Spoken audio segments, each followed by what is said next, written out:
बच्चों, तो मैं आज आपका रास्ता आप लोगों को फिर से एक नए वीडियो में आ गया हूँ और आज हम लोग जानेंगे बायोलॉजी का परिचय। बहुत सारे बच्चे रहते हैं जिसको पता नहीं रहता है कि बायोलॉजी होता क्या है, बायोलॉजी कैसे पढ़ना होता है, बायोलॉजी में क्या पढ़ना रहता है। तो आज हम लोग एक बेसिक क्लास से स्टार्ट करते हैं बायोलॉजी, और जिसमें आज हम लोग जानेंगे बायोलॉजी का परिचय और एक बेहतरीन तरीका से, बेहतरीन ढंग से बायोलॉजी का परिचय जानेंगे। और आज के बाद मैं बता दूं ना कि आज अगर ये वीडियो पूरा देख के जाते हैं तो बायोलॉजी के बारे में कोई ऐसा ज्ञान नहीं होगा, परिचय नहीं होगा जो कि आप जान के नहीं जाएंगे। तो बिना देरी के हुए आइए हम लोग शुरू करते हैं बायोलॉजी का परिचय। और आप वादा कर लीजिए कि पूरा वीडियो देख के जाएंगे। अगर पूरा वीडियो देख के जाते हैं तो बायोलॉजी के परिचय आप 100% अच्छे से जान जाएंगे। सबसे पहले जानते हैं कि बायोलॉजी क्या होता है। देखिए बाबू, बायोलॉजी दिखाई दे रहा आप लोगों को, बायोलॉजी, और इसी का परिचय आज हम लोग क्या करेंगे, जानेंगे। जिसमें दो वर्ड दिखाई दे रहा है, एक दिखाई दे रहा है बायो और दूसरा दिखाई दे रहा है लॉजी। एक होता है, एक वर्ड है बायो और दूसरा वर्ड है क्या बाबू, लॉजी। तो देखो बाबू, बायो का मतलब, बायो जो है ये ग्रीक भाषा के बायोस से आया है और लॉजी जो है वो ग्रीक भाषा से लोगोस से आया है। देखिए बाबू, मैं क्या बता रहा हूं फिर से, बायोलॉजी जो है वो दो शब्दों से बना होता है, एक है बायो और दूसरा है लॉजी। और बायो का मतलब होता है बायोस और लॉजी का मतलब होता है लोगोस। जिसमें बायोस का मतलब होता है क्या, लाइफ, लाइफ मतलब जीवन, और दूसरा होता है ये लोगोस का मतलब होता है टू स्टडी, मतलब हो गया इसका मतलब अध्ययन करना। तो देखिए बायोलॉजी का मतलब क्या है, जीवन का अध्ययन करना ही क्या कहलाता है, बायोलॉजी। देखिए फिर से समझिए, बायोलॉजी दो शब्दों से मिलकर बना है, एक है बायो और दूसरा है लॉजी। बायो जो है वो ग्रीक भाषा से बायोस से आया है और दूसरा जो लॉजी दिखाई दे रहा है वो ग्रीक भाषा के लोगोस से आया है। बायोस का मतलब होता है लाइफ और लोगोस का मतलब होता है टू स्टडी। लाइफ मतलब जीवन और टू स्टडी मतलब अध्ययन करना, जिसमें हम जीवन का अध्ययन करेंगे। मतलब जितने भी संसार में जितने भी सजीव दिखाई देते हैं उन सब को एक साथ अध्ययन करना ही क्या कहलाता है, बायोलॉजी कहलाता है। देखिए विज्ञान की वह शाखा जिसमें सजीवों का अध्ययन किया जाता है उसको क्या बोलते हैं, बायोलॉजी बोलते हैं। अब कहोगे कि बाबू ये लाइफ, आखिर ये लाइफ जो है, ये जीवन जो है, इसमें किसका अध्ययन होता है, तो लिविंग्स का होता है। किसका बाबू होता है, लिविंग्स का। मतलब लिविंग्स में कह दूं तो सजीव का अध्ययन होता है। किसका अध्ययन होता है, तो संसार में जितने भी हमारे आंखों से सजीव दिखाई दे रहे हैं, जितने भी संसार में सजीव हैं उन सब का अध्ययन किया जाता है, उसी को हम लोग क्या कहते हैं बाबू, बायोलॉजी कहते हैं। तो बायोलॉजी का मतलब समझिए, फिर से मैं एक बार बता दूं कि बायोलॉजी दो शब्दों से मिलकर बना है, एक है बायो और दूसरा है लॉजी। बायो जो है वो ग्रीक भाषा के बायोस से आया है और दूसरा जो लॉजी दिखाई दे रहा है यह ग्रीक भाषा के लोगोस से आया हुआ है। बायोस का मतलब होता है लाइफ, जीवन, और लोगोस का मतलब टू स्टडी मतलब अध्ययन करना। जिसमें हम लोग सजीवों का अध्ययन करते हैं उसी को हम लोग क्या कहते हैं बाबू, बायोलॉजी कहते हैं। तो आप अच्छे तरह समझ गए, विज्ञान की वह शाखा जिसमें सजीवों का अध्ययन किया जाता है उसको बायोलॉजी कहते हैं। आप लोग कॉपी रखेंगे आपके पास छोटू, ताकि आप अच्छे तरह से नोट्स बनाएंगे, अच्छी तरह से लिख लेंगे तो आपको कोई भी आपत्ति नहीं होगी, आप अच्छे से नोट्स बनाएंगे। इसलिए फिर से मैं एक बार और परिभाषा बता देता हूं, विज्ञान की वह शाखा जिसमें सजीवों का अध्ययन किया जाता है उसको हम लोग बायोलॉजी कहते हैं। तो आप कहोगे कि सर सजीव किसे कहेंगे, सजीव को पहचानेंगे कैसे, आखिर सजीव होते कौन है। तो देखिए बाबू, इसके आगे हम लोग जानते हैं कि सजीव होते कौन है। तो देखिए सजीव हम कैसे बताएंगे कि कोई जीव सजीव है। तो देखो बाबू, कोई जीव सजीव है तो उसमें 3-4 प्रक्रिया अगर होती है तो उसको हम लोग डिसाइड करते हैं कि वह सजीव है। तो सबसे पहले उसमें होना चाहिए क्या, रिप्रोडक्शन, रिप्रोडक्शन मतलब जनन की प्रक्रिया।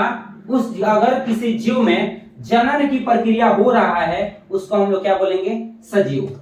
आगे मैं बता दूं दूसरा, रेस्पायरेशन, रेस्पायरेशन अगर किसी जीव में हो रहा है, श्वसन, अगर श्वसन किसी जीव में हो रहा है, इससे भी डिसाइड कर सकते हैं। अगला और होना चाहिए, ग्रोथ होना चाहिए, ग्रोथ मतलब हो गया वृद्धि होना चाहिए। और क्या, उसमें एक्सक्रेशन होना चाहिए, उत्सर्जन की प्रक्रिया होना चाहिए। और क्या, देखो बाबू ये 3-4 प्रक्रिया मैं बता रहा हूं जो कि सजीवों को पहचाना जा सकता है। उसमें रिप्रोडक्शन होना चाहिए, उसमें रेस्पिरेशन होना चाहिए, ग्रोथ होना चाहिए, एक्सक्रेशन होना चाहिए और क्या, न्यूट्रिशन होना चाहिए। मतलब पोषण की प्रक्रिया उस जीव में होना चाहिए। इन 3-4 प्रक्रिया, 3-4-5 प्रक्रिया को देखेंगे, अगर किसी जीव में हो रहा है मतलब वो जीव क्या है, सजीव है। और भी प्रक्रिया है जिसे डिसाइड करते हैं कि जीव सजीव है। आगे हम एक एक करके सबके बारे में डिटेल जानेंगे। अभी सिर्फ मैंने नाम बताया है और आगे बढ़ते हैं। ये सबके बारे में हम लोग को डिटेल पढ़ना है और सबके बारे में line by line, chapter wise chapter हम लोग को पढ़ना है। तो अभी मैं इसके बारे में कुछ नहीं बता रहा हूं बाबू, इसके आगे हम लोग पढ़ते हैं। और मैं एक बात और बता दूं कि देखो, उम्मीद लगा के पढ़ोगे ना, जिद लगा के पढ़ोगे ना, तो सफलता मिलेगा। और आप सिर्फ वीडियो को सुन रहे हैं, आप नोट्स नहीं बना रहे हैं, तो आप देखो बाबू अच्छा नहीं करोगे। जीवन में क्या है, नोट्स भी बनाना है और पढ़ना भी है। आगे हम लोग पढ़ते हैं। देखिए बाबू, इसको मैं मिटाता हूं। आगे मैं बता दूं कि बायोलॉजी का परिभाषा तो हम लोग जान लिए हैं। बायोलॉजी कितने शब्दों से बना है ये भी जान लिए हैं। अब जानते हैं कि बायोलॉजी की आखिर शाखा कितनी होती है, ब्रांच ऑफ बायोलॉजी कितनी होती है। तो मैं बता दूं कि बायोलॉजी की बहुत सी शाखाएं हैं। 55 से अधिक बायोलॉजी की शाखाएं हैं। कितने अधिक हैं जी? 55 से अधिक शाखा है बायो का। जिसमें से आप लोगों ने सुना होगा कि कोई आंख का डॉक्टर बनता है, कोई कान का डॉक्टर बनता है, कोई दांत का डॉक्टर बनता है, कोई हृदय का डॉक्टर बनता है, कोई पेट का डॉक्टर बनता है। ये सारे लोग एक एक ब्रांच लेके अध्ययन किए हैं, तब जाके डॉक्टर बने हैं, तब जाके डॉक्टर बने हैं। तो ऐसे में बता दूं तो 55 से अधिक बायोलॉजी की शाखा है। लेकिन हम लोग को पढ़ना कितना है, तो हम लोग को उसमें से मेन कितना है, तो उसमें से 2 शाखा सबसे मेन है। उसके बारे में हम लोग क्या करेंगे, जानेंगे। इसके पहले थोड़ा सा मैं बता दूं कि बायोलॉजी शब्द का प्रयोग कौन किया था। कोई ना कोई किया होगा। तो बायोलॉजी शब्द का प्रयोग जो है, ये बायोलॉजी शब्द का प्रयोग 1801 ईस्वी में कब हुआ था बाबू? बायोलॉजी शब्द का प्रयोग 1801 ईस्वी में 2 वैज्ञानिक, कितने वैज्ञानिक बाबू?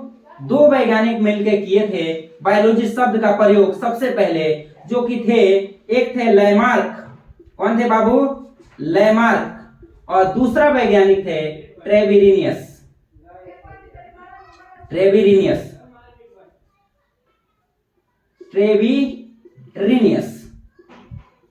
ये दोनों वैज्ञानिक, जो कि ये वैज्ञानिक फ्रांस के रहने वाले थे और एक वैज्ञानिक ये जर्मनी के रहने वाले थे। ये दोनों वैज्ञानिकों ने मिलके सबसे पहले बायोलॉजी शब्द का उपयोग किया था। तो बायोलॉजी शब्द का सबसे पहले उपयोग कब हुआ था बाबू? 1801 ईस्वी में। कितने वैज्ञानिक किए थे? 2 वैज्ञानिक किए थे। कौन कौन वैज्ञानिक किए थे? एक थे लैमार्क और दूसरा कौन थे? ट्रेविरिनियस।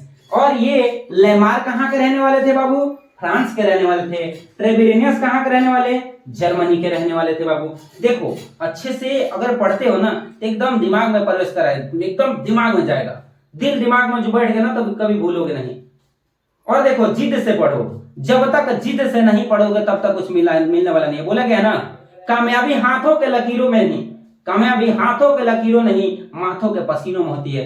जब तक माथा से पसीना नहीं निकलेगा ना, तब तक सफलता नहीं मिल सकती है। और हमको उस हद तक जाना है जहां तक कोई पहुंचा नहीं। बोला गया है ना कि कुछ कर दिखाओ ऐसा कि दुनिया करना चाहे तुम्हारे जैसे। और बाबू तुमको ऐसा करना है, बेहतर बनना है, तो पढ़ो और भरोसा रखो कि तुम बेहतर कर जाओगे। और डेली पढ़ते हो और इसका देखो नोट्स बना रहे हो, प्रॉपर पढ़ रहे हो, तो बेहतर जरूर करोगे। आइए हम लोग जानते हैं इसके बाद बायोलॉजी की शाखा। तो बायोलॉजी को मैंने अभी बताया कि बायोलॉजी की शाखा कितना है छोटू? तो बायोलॉजी की 55 से अधिक शाखा है, लेकिन उसमें से मेन कितना है? तो उसमें से मेन 2 को है। एक है जूलॉजी है और दूसरा है बोटनी। जिसमें जूलॉजी का मतलब होता है जंतु विज्ञान और इसका मतलब होता है वनस्पति विज्ञान।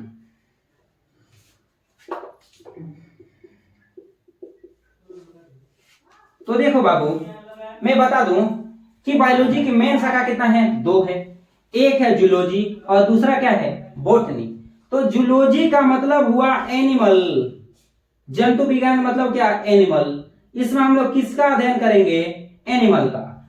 Study of animal, study of animal, जिसमें हम लोग क्या करते हैं बाबू, जीव जंतुओं का अध्ययन करते हैं, उसको जूलॉजी बोलते हैं। संसार में जितने भी जीव जंतु दिखाई देते हैं, हमारी आंखों से दिखाई दे या जो छोटे छोटे हैं जो दिखाई नहीं देते हैं, उनको भी, जितने भी एनिमल हैं उन सब का अध्ययन किसमें करते हैं बाबू, जूलॉजी में। आप समझ गए, स्टडी ऑफ एनिमल मतलब जीवों के जितने भी संसार में जीव हैं उन सब का अध्ययन क्या कहलाएगा बाबू, जूलॉजी। एक बात और बता दूं, कितने बच्चों का कंफ्यूजन रहता है कि ये सौर हमनी के में अध्ययन कर जाए, हमनी के मनुष्य का किसमें अध्ययन किया जाएगा, तो आप भी एक तरह के जीव जंतु हैं बाबू। देखो जितने भी मनुष्य हैं वो भी एक तरह के क्या हैं, जीव जंतु हैं। उन जीव जंतु का भी अध्ययन किसमें किया जाता है, जूलॉजी में किया जाता है। किसमें किया जाता है बाबू, जूलॉजी में। अब आते हैं बोटनी। तो बोटनी में क्या किया जाता है, स्टडी ऑफ प्लांट, मतलब जिसमें विज्ञान, जीव विज्ञान की वह शाखा जिसमें पेड़ पौधों का मतलब प्लांट का अध्ययन करेंगे, उसको हम लोग क्या कहते हैं, वनस्पति विज्ञान कहते हैं। फिर से मैं बोल दूं, विज्ञान की वह शाखा जिसमें जीव जंतुओं का अध्ययन किया जाता है उसको जूलॉजी बोलेंगे, और विज्ञान की वह शाखा जिसमें पेड़ पौधों का अध्ययन करते हैं उसको हम लोग क्या बोलते हैं, वनस्पति विज्ञान या बोटनी कहते हैं। यहां तक आपको समझ में आ गया है बाबू। मैं थोड़ा सा और इसके आगे बढ़ूं तो देखिए, ध्यान से देखते जाइए, आपको एकदम बहुत अच्छे तरह से समझ में आएगा। मुझे पूरा उम्मीद है कि आपको समझ में आ रहा होगा और आप बेहतर जरूर कर रहे होंगे। तो देखो, मैंने अभी बताया कि बायोलॉजी जो है इसकी कितने ब्रांच हैं, दो। एक था जूलॉजी और दूसरा क्या था बाबू, बोटनी। तो देखिए, जो बायोलॉजी है, जो जूलॉजी है, इसमें स्टडी ऑफ एनिमल किसका अध्ययन करते हैं, जीव जंतु का अध्ययन करते हैं। और स्टडी ऑफ प्लांट तो मतलब इसमें किसका अध्ययन करते हैं, विज्ञान, मैं बोल दूं विज्ञान को शाखा जिसमें हम सजीवों का अध्ययन करते हैं उसको क्या कहते हैं, बायोलॉजी कहते हैं। और बायोलॉजी को दो ब्रांच में बांटा, एक है जूलॉजी और दूसरा क्या है, बोटनी। दो जीव विज्ञान को शाखा जिसमें हम लोग जीव जंतु का अध्ययन करेंगे उसको क्या कहेंगे, जूलॉजी। और जीव विज्ञान को शाखा जिसमें हम लोग पेड़ पौधों का अध्ययन करेंगे उसको क्या कहेंगे बाबू, बोटनी कहेंगे। आ जाइए इसके आगे मैं थोड़ा सा चर्चा करूं। ये जूलॉजी के जो फादर है ना, जूलॉजी के फादर जो हैं उनको अरस्तु को बोला जाता है। कौन है बायोलॉजी का, जूलॉजी का पिता कौन है, अरस्तु। इनको अंग्रेजी में बोला जाता है अरिस्टोटल। सबका हिंदी जैसे में मेरा नाम राजसर है तो अंग्रेजी में भी राजसर लिखाएगा, लेकिन अरस्तु ऐसे वैज्ञानिक थे जिनका नाम अंग्रेजी में कुछ और था और हिंदी में कुछ और था। हिंदी में उनको बोला जाता था अरस्तु और अंग्रेजी में बोला जाता था अरिस्टोटल। तो जीव विज्ञान के पिता कौन है, वो जूलॉजी के पिता कौन है, अरस्तु है। और आते हैं इसके पिता, ये है बोटनी। बोटनी के फादर कौन है, तो बोटनी के फादर आपको है थियोफ्रास्टिस। कौन है बाबू, थियोफ्रास्टिस। अब मैं बता दूं थोड़ा सा इन्होंने क्या अध्ययन किया। अरस्तु जो थे उन्होंने जितने भी संसार में जीव जंतु हैं उनके आकार कैसा होता है, उनकी संरचना कैसा होता है, इन सब के बारे में सही डिटेल निकाला। और डिटेल निकालने के बाद इन्होंने एक बुक लिखा था। कौन लिखे थे, अरस्तु बाबा। अरस्तु बाबा एक बुक लिखे थे जिसका नाम था द हिस्टोरिया ऑफ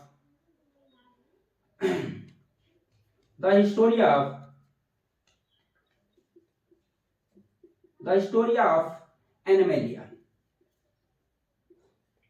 अब इस बुक में उन्होंने क्या लिखा था, संसार में जितने भी जीव हैं उन सब का बारीकी से अध्ययन किया। उनकी संरचना कैसी होती है, उनका स्ट्रक्चर कैसे होता है, वो कैसे काम करते हैं, इन सभी के बारे में उन्होंने क्या किया, स्टडी किया। और स्टडी करने के बाद एक बुक लिखा था जो हिस्टोरिया ऑफ एनिमेलिया। उसी बुक में उन्होंने सभी जीव जंतुओं की संरचना, उसका आकार कैसा होता है, उसका मॉर्फोलॉजी कैसा होता है, उसका एनाटॉमी होता है कैसा, उन सब के बारे में इस बुक में अरस्तु बाबा क्या किए थे, लिखे थे। और उन्होंने एक और वैज्ञानिक थे जिनका नाम था थियोफ्रास्टिस। इन्होंने क्या किया, इन्होंने पेड़ पौधों का अध्ययन किया। और पेड़ पौधों का अध्ययन करने के बाद जितनी भी उससे गुण मिला उन सभी गुण को इन्होंने भी एक बुक में लिखा था। इस बुक का नाम क्या था, बुक भूलना नहीं है, the Historia of plantarum. The Historia of plantarum, the Historia of plantarum. इस बुक में थियोफ्रास्टिस ने पेड़ पौधों के बारे में अच्छे तरह से क्या दिए थे, जानकारी दिए थे। तो देखिए अब बताइए, मैं एक और बात पूछना चाहूंगा कि सबसे ज्यादा पृथ्वी पे क्या मिलते हैं, पेड़ पौधे या जीव जंतु? तो आप भी कहोगे कि सबसे ज्यादा सर जीव जंतु मिलते हैं, पेड़ पौधे मिलते नहीं हैं। तो इन्होंने मतलब मान के चलते हैं कि 70% जीव जंतु मिलते हैं और 30% पेड़ पौधे मिलते हैं। तो ज्यादा वर्क किनको करना पड़ा है? अरस्तु को ज्यादा वर्क करना पड़ा और थियोफ्रास्टस को कम वर्क करना पड़ा। इसीलिए अरस्तु को जूलॉजी का भी पिता, बायोलॉजी का भी पिता बना दिया गया। जैसे मैं बता दूं, क्लास में अगर बच्चे पढ़ रहे हैं, जिसमें ज्यादा तेज बच्चा होता है उसको क्या बनाया जाता है? क्लास का मॉनिटर बनाया जाता है, और जो कमजोर होता है उसको नहीं बनाया जाता है। तो ज्यादा वर्क कौन किए थे? अरस्तु की थियोफ्रास्टस। सबसे ज्यादा काम कौन किए थे? अरस्तु किए थे। क्योंकि जीव जंतु पृथ्वी पे जीव जंतु की संख्या ज्यादा है, इन्होंने ज्यादा वर्क किया और इन्होंने कम वर्क किया। ये ज्यादा वर्क किए, इसीलिए इनको क्या बना दिया? बायोलॉजी का भी पिता और प्लस पॉइंट जूलॉजी का भी पिता, और इनको केवल बोटनी का पिता। तो मैं शुरू से एक बार फिर बता देता हूं। देखिए विज्ञान के जीव विज्ञान किसे कहते हैं? तो विज्ञान को शाखा जिसमें हम लोग सजीवों का अध्ययन करते हैं उसको क्या कहते हैं? बायोलॉजी कहते हैं। और बायोलॉजी शब्द को कौन दिया था? तो दो वैज्ञानिक मिलकर दिए थे। एक थे लेमार्क जो कि फ्रांस के रहने वाले थे, दूसरा टेबेरिनियस जो कि आपको जर्मनी के रहने वाले थे। इन्होंने दोनों ने 1801 ईस्वी में सबसे पहले बायोलॉजी शब्द का क्या किया था? उपयोग किया था। और बायोलॉजी जो है वो दो शब्दों से बना है। वो एक है बायो जो है बायो से आया है, और दूसरा है लॉजी जो लोगोस से आया है। ये दोनों मिलकर क्या करते हैं? बायो का मतलब होता है जीवन और लोगोस का मतलब होता है अध्ययन करना। जिसमें सजीवों का अध्ययन करते हैं उसको क्या कहते हैं? बायोलॉजी। और बायोलॉजी की मैं बता दूं 55 से अधिक शाखाएं हैं, लेकिन पढ़ना कितना है? दो। और जिसमें से दो मैं बता दूं, एक है जूलॉजी और दूसरा है बोटनी। जूलॉजी मतलब क्या? जिसमें जीव जंतुओं का अध्ययन करते हैं उसको क्या कहते हैं? जूलॉजी, जिसमें हम लोग भी आ जाएंगे। और जिसमें पेड़ पौधों का अध्ययन करेंगे उसको क्या कहेंगे? बोटनी कहते हैं। जूलॉजी के पिता कौन है? अरस्तु हैं। और बोटनी के पिता कौन है? थियोफ्रास्टस। और अरस्तु जो है जितने जीव जंतुओं का अध्ययन किया है उन सब का अध्ययन करने के बाद एक बुक में लिखे थे जिसका नाम था द हिस्टोरी ऑफ एनिमलिया। और थियोफ्रास्टस जिस बुक में लिखे थे जिसका नाम था द हिस्टोरी ऑफ प्लांटेरम। इन दोनों वैज्ञानिकों ने बहुत सारा काम किया, लेकिन सबसे ज्यादा काम किया था अरस्तु। इसलिए अरस्तु को क्या बना दिया गया? बायोलॉजी का पिता बना दिया गया। इसके आगे हम लोग पढ़ेंगे अगले लेक्चर में। तब तक लिए बाबू पढ़ते रहो। और एक बात और बता दूं, ध्यान से सुनिए। आप जब तक पढ़ोगे नहीं, मेहनत नहीं करोगे, तब तक सफलता नहीं मिलेगा। यूं जमीन पे बैठ के क्यों आसमान देखता है? यूं जमीन पे बैठ के क्यों आसमान देखता? अपने पंखों को खोले जवान उड़ान देखता है। बाबू जब तक उड़ान देखना है, मेहनत नहीं करोगे तब तक कुछ नहीं मिलेगा, और मेहनत करोगे तो सफलता जरूर मिलेगा। इसी के साथ कल मिलेंगे। Meet you tomorrow guys. Jai Hind.